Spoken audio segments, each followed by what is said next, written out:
सुंदर नगर अपने नाम की ही तरह सुंदर था और वहाँ के लोग भी दिल के बहुत अच्छे और एक दूसरे के दुख सुख के साथी थे। जहाँ सब मिलजुल कर प्यार मोहब्बत से रहते और वक्त पड़ने पर एक दूसरे के काम भी आते। उसी गांव के दो पति पत्नी रहते थे, सचिन और उसकी पत्नी रमा। वे दोनों घर से ही अपना काम करते थे। सचिन को खाना पकाने में महारत हासिल थी। वह अपने हाथ से जो भी बना देता, लोग उंगलियां चाट चाट कर इतने चाव से खाते थे, पूछो मत। रोज सुबह से घर के आंगन में एक तरफ रमा अपनी दुकान लगाती थी, जिसमें मछली, मटन, चिकन और हर तरह का नॉनवेज रहता था। वहीं दूसरी तरफ सचिन अपना चूल्हा और मसाले सजाकर बैठता था। लोग रमा से चिकन और नॉनवेज खरीदते, फिर सचिन से पकवाते और घर ले जाकर बड़े चाव से खाते थे। हाँ भैया, मटन, मछली, चिकन सब कुछ ताज़ा ही है, अभी निकाल देती हूँ। वो जल्दी से 1 किलो मटन और एक बढ़िया ताज़ा सी मछली उसे साफ करके और पैक करके देती है। वो उन्हें लेकर सीधा सचिन के पास जाता है और बोलता है, अरे सचिन भैया, जल्दी से तरी वाला मसालेदार तीखा सा मटन कोरमा बना दो और बढ़िया से मसाले लगाकर मछली फ्राई कर दो। हाँ, अभी बनाता हूँ। आप बैठो, जब तक ऐसा मजेदार बना दूंगा कि आपको मजा ही आ जाएगा खाने में। वो फटाफट कुछ खड़े मसाले तवे पर भूनता है, फिर एक मिट्टी की हांडी में मटन चढ़ाता है। उसमें प्याज, धनिया, मिर्च, हल्दी, दही, पीसा हुआ गरम मसाला, टमाटर, खड़ी लाल मिर्च और कुछ हरी मिर्च डालता है। हांडी को ढककर चूल्हे पर चढ़ा देता है। फिर मछली को मसाले में मैरिनेट करने लगता है। चूल्हे की आंच में तपते ही पूरे आंगन में मन को ललचाने वाली मटन की खुशबू फैल जाती है। वाह सचिन भैया, तुम्हारे हाथों में तो गजब का जादू है। अभी से ऐसी खुशबू आ रही है कि बस सब्र ही नहीं हो रहा। मन कर रहा है यहीं खाना शुरू कर दूं। घर तक जाने का सब्र भी नहीं हो रहा। काश यहीं बैठकर खाने की कोई व्यवस्था होती तो कितना अच्छा होता। घर जाते जाते खाना थोड़ा ठंडा भी हो जाता। हाँ भैया, ये शिकायत तो हर किसी को है, पर क्या करे, मजबूरी है। छोटी मोटी होटल डालने के लिए भी अच्छा खासा पैसा लगता है और अभी हम इतनी बचत नहीं कर पाए हैं कि कोई होटल चला सके।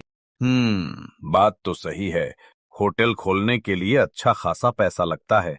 उनकी बातों बातों में मछली भी फ्राई हो गई थी और मटन का जबरदस्त खुशबू उड़ रही थी। मटन भी तैयार हो गया था। सचिन उसे फटाफट गर्मा गर्म खाने के पैक करके देता है और वह व्यक्ति जल्दी से लेकर घर की ओर चल देता है। घर पहुंचकर वह अपनी पत्नी से बोलता है, अरे भाग्यवान, जल्दी जल्दी खाना लगाओ वरना ठंडा हो जाएगा। मुझसे तो अब सब्र नहीं हो रहा। भूख भी जोरों की लगी है। उसकी पत्नी जल्दी से गर्मा गर्म चावल के साथ मटन कोरमा परोसती है। एक प्लेट में तली हुई मछली निकालती है और प्याज, टमाटर, हरी मिर्च और धनिये का सलाद भी अलग से रखती है, जो सचिन हमेशा अपने मटन के साथ अलग रखते थे। फिर वह मटन में नींबू निचोड़कर जैसे ही चावल और मटन का पहला निवाला खाता है, मानो आत्मा तृप्त हो जाती है। मटन तो जैसे मुंह में रखते ही घुल सा जाता है। सचिन भैया के मटन का तो कोई तोड़ ही नहीं है। ऐसा जबरदस्त बनाते हैं कि हाथ ही नहीं रुकता, मन करता है कि बस खाते चले जाओ। तुम सही कह रही हो। ऐसा स्वाद कहीं नहीं मिलता। वाकई में जादू है, जादू। इधर दिन भर के काम से फुर्सत पाकर थोड़े थके हुए रमा और सचिन अपने घर में बैठे थे। तब रमा बोलती है, काश हम भी एक छोटा सा होटल खोल पाते। जो भी ग्राहक आता वह यहीं बैठकर खाने की मांग करता, पर हमारे पास ऐसी कोई व्यवस्था ही नहीं है। बात तो तुम सही कह रही हो, पर हमारे पास इतना पैसा ही नहीं कि हम होटल खोल पाएं। और एक होटल के लिए अच्छा खासा खर्च लगता है। हमारे लिए तो यह मुमकिन ही नहीं है। हाँ जी, पर कुछ समय में बारिश का मौसम शुरू होने वाला है। ऐसे में हम क्या करेंगे? कैसे बाहर दुकान लगाएंगे? मुझे तो अभी से चिंता सताने लगी है। चिंता तो मुझे भी है, पर अभी तो सो जाओ। भगवान कोई ना कोई रास्ता निकाल देंगे। अगले दिन सुबह से फिर दोनों पति पत्नी मिलकर अपनी दुकान लगा लेते हैं और थोड़ी ही देर में गांव के लोग आना शुरू हो जाते हैं। अरे रमा भाभी, मुझे जल्दी से 2 किलो चिकन निकाल दो। और मुझे 1 किलो मटन निकाल दो। भाई आज तो मैं कीमा कलेजी खाऊंगा। मुझे जल्दी से 1 किलो कीमा कलेजी कर दो भाभी। रमा फटाफट सबकी फरमाइश पर उन्हें चिकन और मटन तौल कर साफ कर देती है। वे सब सचिन के पास जाते हैं और वह भी फटाफट अलग अलग चूल्हों में हांडियां चढ़ाकर उनकी फरमाइश के अनुसार खाना बनाना शुरू कर देता है। सचिन भाई, बढ़िया सा झंझनाहट वाला मसालेदार बना दो कि बस खा के मजा ही आ जाएगा। हाँ सचिन भाई, वैसे भी तुम्हारे हाथों में एक अलग ही जादू है। एक दिन भी तुम्हारे हाथ का नहीं खाऊं तो अधूरा अधूरा सा लगता है। हाँ भाई, अगर यहाँ बैठकर खाने की कोई व्यवस्था होती तो स्वाद दुगना हो जाता, मजा ही आ जाता। जल्दी ही उनके ऑर्डर पूरे हो जाते हैं और वे लोग ले जाकर चले जाते हैं। फिर दूसरे ग्राहक आ जाते हैं। ऐसा ही पूरा दिन चलता रहता है। फिर रास्ते की थकान के बाद दोनों पति पत्नी सो जाते हैं। अगले दिन सुबह सुबह उनकी नींद तेज बारिश की आवाज से खुलती है। सुनो, बारिश तो रुकने का नाम ही नहीं ले रही है। अगर ऐसा ही रहा तो हम आज अपनी दुकान कैसे लगाएंगे? बारिश में तो दुकान लगाना संभव ही नहीं है। सारा सामान भीगकर खराब हो जाएगा और चूल्हा भी जल नहीं पाएगा। मुझे नहीं लगता कि हम आज दुकान लगा पाएंगे। हमें बारिश के रुकने का इंतजार करना पड़ेगा। ऐसे में दुकान लगाना संभव ही नहीं है। दोनों पति पत्नी उदास से बैठे थे और बाहर बारिश को देखते रहते थे। वे भी बेबस थे, कुछ नहीं कर सकते थे। पर बारिश भी रुकने का नाम ही नहीं लेती और लगातार 2 दिन हो गए उनकी दुकान भी पूरे समय बंद रही। इधर चाय की दुकान पर गांव वाले बातें कर रहे थे। 2 दिन हो गए हैं सचिन भैया की दुकान नहीं खुली है। अगर ऐसा ही चलता रगरीडा तो बड़ी परेशानी हो जाएगी। हाँ, पर ऐसे मौसम में उनके लिए दुकान लगाना संभव ही नहीं है। ऐसे तो वे कोई काम नहीं कर पाएंगे, सारा सामान भी खराब हो जाएगा। काश उनके पास पैसे होते होटल खोलने के लिए। हमें भी उनके हाथ का खाना खाने को नहीं मिलेगा। अभी 2 दिन ही हुए हैं और ऐसा लग रहा है कि कब से मटन नहीं खाया। उनके सिवा किसी का स्वाद पसंद भी नहीं आता। और सबसे बड़ी बात, ऐसे में उन्हें भी पैसों की दिक्कत हो जाएगी। उनका काम तो पूरी तरह ठप हो गया है। एक उपाय है। अगर हम सब गांव वाले मिलकर थोड़े थोड़े भी पैसे इकट्ठा करें तो इतना पैसा जमा कर सकते हैं कि सचिन अपनी एक छोटी सी खाने की दुकान खोल सके। इससे उसका काम चलता रहेगा और हमें भी उसके हाथ का स्वाद मिलता रहेगा। हाँ, वह हमारे ही गांव का बच्चा है और ऐसे हालात में उसकी मदद करना हम सबका फर्ज है। चलो भाइयों, हम घर घर जाकर उसकी दुकान के लिए पैसे इकट्ठा करते हैं और उसकी मदद करते हैं। हमारे गांव का हर व्यक्ति खुशी खुशी आगे आएगा। ठीक है, नेक काम में देर कैसी। चलो अभी चलते हैं और पैसे जमा करते हैं। वो सब इकट्ठा होकर निकल जाते हैं और गांव के एक एक घर जाते हैं। सब खुशी खुशी पैसे देते हैं। इधर सचिन और उसकी पत्नी रमा उदास घर में बैठे थे, बेचैन थे।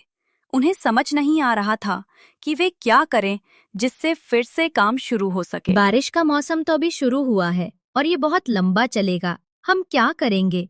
2 दिन से कोई कमाई भी नहीं हुई है। पता नहीं, मुझे तो कुछ समझ नहीं आ रहा। पानी बस थोड़ी देर के लिए ही रुकता है। ऐसे में दुकान लगाने का रिस्क भी नहीं ले सकता। जाने ये सब कब तक चलेगा। भाइयों, आज काफी घरों से पैसे इकट्ठे कर लिए हैं। अब रात भी हो गई है। हमें अब घर चलना चाहिए। बाकी का काम कल कर लेंगे। और हाँ, सचिन को इस बारे में पता नहीं चलना चाहिए। कुछ दिनों में दिवाली आ रही है। हम सब मिलकर उसे दिवाली का तोहफा देंगे। हाँ हाँ, ठीक है, ये बहुत अच्छा रहेगा। हमें अभी उसे कुछ नहीं बताना चाहिए। जल्दी ही सब ठीक हो जाएगा। अगले दिन फिर सुबह से बारिश रुक रुक कर हो रही थी। हल्की बारिश देखकर रमा और सचिन दुकान लगा लेते हैं। थोड़ी दिक्कत भी होती है, पर काम भी जरूरी था, इसलिए उन्हें दुकान लगाना पड़ती है। उनकी दुकान लगी देखकर कुछ ग्राहक भी आते हैं। अरे सचिन भैया, इतने दिनों से दुकान बंद थी तो तुम्हारे खाने को बहुत मिस किया। अब जल्दी से चटपटा तीखा तीखा मटन बना दो। ताकि खा के मजा आ जाए। हाँ भैया, तुम बैठो, मैं जल्दी से बनाता हूँ। बारिश के कारण लड़कियां थोड़ी भीग गई हैं, इसलिए दिक्कत हो रही है। सचिन जल्दी जल्दी मटन में मसाले लगाता है। प्याज, धनिया, मिर्च, हल्दी, गरम मसाला, पुदीना, दही, टमाटर, सब कुछ मिट्टी की हांडी में डालकर उसे ढक देता है और चूल्हे पर चढ़ा देता है। धीरे धीरे मटन पकना शुरू होता है और वही मनमोहक खुशबू पूरे माहौल में फैलना शुरू हो जाती है। वाह सचिन भैया, बहुत दिन बाद ये सुगंध मिली है। वाकई दिल खुश हो गया। खाने की खुशबू से कुछ और ग्राहक भी आने लगे। बारिश भी रुक रुक कर हो रही थी, पर सचिन जैसे तैसे सबकी फरमाइश पर उन्हें खाना बना कर देता है। फिर शाम होते होते बारिश तेज हो जाती है, तो उन्हें अपनी दुकान बंद करनी पड़ती है। चलो, आज इतने दिन बाद कुछ तो कमाई हुई। भले ही आधा दिन ही काम कर पाए, पर काम तो कर ही लिया। हाँ, पर ऐसे काम करना बहुत मुश्किल है। बारिश कभी भी तेज हो जाती है और फिर ग्राहक भी नहीं आते, क्योंकि उन्हें भीगते हुए इंतजार करना पड़ता है। काश भगवान कोई रास्ता निकाल दे। इधर गांव के लोग चौपाल पर इकट्ठा हुए थे अपने मिशन की चर्चा करने के लिए। भाइयों, पूरे गांव से पैसे इकट्ठा हो गए हैं। सबने अपनी क्षमता के अनुसार योगदान दिया है, जितना वे कर सकते थे। अच्छे खड़े पैसे इकट्ठा हो गए हैं। ये तो बहुत अच्छी खबर है। आप लोगों का क्या विचार है? आगे क्या करना चाहिए? क्यों ना हम बाजार में एक छोटी सी दुकान लेकर उसे होटल की तरह तैयार करें और सचिन और रमा भाभी को दिवाली पर पूरे गांव की तरफ से उपहार में दें। हाँ, ये अच्छा विचार है। हम बाजार में एक दुकान लेते हैं और उसमें जरूरत की सारी चीजें लेकर सचिन को पूरे गांव की तरफ से उपहार देते हैं। जल्दी ही वे लोग गांव के बाजार में एक दुकान का चुनाव कर लेते हैं और उसमें वो सारी जरूरत की चीजें ले आते हैं जो सचिन और रमा के काम आने वाली थीं। वे सब मिलकर जोर शोर से तैयारी में जुट जाते हैं। 2 दिन बाद दिवाली भी थी और हर घर दिवाली की जगमगाहट में डूबा हुआ था। पर सचिन के घर में उदासी छाई हुई थी। एक तो उसका काम सही नहीं चल रहा था और कोई कमाई भी नहीं हुई थी कि वह दिवाली की खुशियां मना सके। और हैरत उसे इस बात की भी थी कि उसके खास लोग, उसके नियमित ग्राहक, एक बार भी उसका हाल पूछने नहीं आए थे। चलो जी, उठो, दिवाली की तैयारी तो करवा लो। ऐसे उदास बैठने से क्या होगा? त्योहार तो साल में एक बार आता है। रामू काका, सुदेश, सुरेश, सतेश, कोई भी एक बार भी हमारे घर नहीं आया। वरना जब दुकान लगती थी ये लोग रोज आते थे। किसी ने आकर हमसे नहीं पूछा कि हमारी समस्या क्या है, दुकान क्यों नहीं खोल रहे हैं। हो सकता है वे सब अपने कामों में व्यस्त हों, इसीलिए नहीं आए। आप भी तो इन दिनों बिल्कुल बाहर नहीं निकले, चौपाल भी नहीं गए, न बाजार। वो उदास बेमन से अपनी पत्नी के साथ दिवाली की थोड़ी बहुत तैयारी करवा रहा था। उसे कुछ समझ नहीं आ रहा था कि उसका काम कैसे चलेगा और गांव वालों ने उसे अनदेखा क्यों कर दिया था। समय बीतता है और दिवाली का दिन आ जाता है। सुबह से ही सचिन और ज्यादा उदास हो गया था। अभी भी वह बारिश के कारण दुकान नहीं लगा पा रहा था। उसे दुख था कि दोस्तों ने भी हालचाल नहीं पूछा। वह कई दिनों से घर से बाहर भी नहीं निकला था और उसकी उदासी किसी भी तरह कम नहीं हो रही थी। वो और उसकी पत्नी बैठे बैठे दिवाली की पूजा कर रहे थे। बाहर से बच्चों के शोर शराबे और पटाखों की आवाजें आ रही थीं। सभी खुशी खुशी दिवाली मना रहे थे। बस उसके घर में उदासी छाई हुई थी। वे लोग अभी पूजा ही कर रहे थे कि गांव के लोग उसके घर आने लगे। सचिन, अरे ओ सचिन बेटा, कहाँ हो भाई? अरे रामू काका, आप आज इतने दिनों बाद कैसे आए? अरे हाँ भाई, आज तो इतनी खुशी का दिन है। अच्छा चलो जल्दी करो, तुम दोनों, तुम्हें कुछ दिखाना है हमारे साथ। पर जाना कहाँ है? कुछ बताइए तो, क्या हुआ है? अरे भाई, ज्यादा दूर नहीं है, बस यही बाजार तक चलो भी। अब जल्दी करो। वे सब मिलकर बाजार की तरफ जाते हैं। वे एक दुकान के सामने रुकते हैं और उस पर लगा बोर्ड देखकर सचिन को अपनी आंखों पर यकीन नहीं होता। ये क्या है रामू काका? और ये दुकान किसकी है? इस पर मेरे और रमा के नाम का बोर्ड क्यों लगा हुआ है? सचिन बेटा, ये अब से तुम्हारी और रमा की होटल है। पूरे गांव की तरफ से तुम्हें दिवाली का तोहफा। हमें पता था कि बारिश की वजह से तुम दुकान नहीं लगा पा रहे थे और तुम्हारे पास इतनी पूंजी भी नहीं थी कि कोई दुकान लेकर होटल शुरू कर सको। इसलिए पूरे गांव ने मिलकर अपनी अपनी क्षमता के अनुसार पैसे इकट्ठे किए और ये दुकान तुम्हारे लिए ली है। अब तुम यहीं से आराम से अपना काम कर सकते हो और हमें रोज रोज अपने हाथ का मजेदार खाना खिलाते रहना। ये दिवाली का तोहफा है पूरे गांव की तरफ से तुम्हारे लिए। इतने दिन से हम सब इसी काम में लगे थे, इसलिए तुमसे मिलने नहीं आ पाए। तुम्हें सरप्राइज देना था ना। अरे रामू काका, आप सबने तो हमारी जिंदगी ही बदल दी। मुझे लगा था अब सब खत्म हो गया, कोई हमारे बारे में सोचता भी नहीं। पर आज तो आपने साबित कर दिया कि ये गांव सिर्फ जगह नहीं, हमारा परिवार है। आपने जो किया है उसका बदला तो मैं जिंदगी भर नहीं चुका पाऊंगा। बस अब यही वादा करता हूं कि इस होटल से कभी किसी को निराश नहीं जाने दूंगा। हर रोज ऐसा खाना बनाऊंगा कि सबका दिल खुश हो जाए। आप सबका ये प्यार ही हमारी असली दौलत है। आज सच में लग रहा है कि ये दिवाली हमारी जिंदगी की सबसे बड़ी दिवाली है। वो सब मिलकर खुशी से दिवाली मनाते हैं। आज वाकई पूरे गांव में जश्न का माहौल था। हर घर खुशियों से भरा हुआ था और रमा और सचिन की जिंदगी रोशन हो गई थी। अगले दिन सुबह सुबह रमा और सचिन जल्दी से अपने होटल पहुंच जाते हैं और गांव वालों के लिए मजेदार खाने तैयार करने लगते हैं।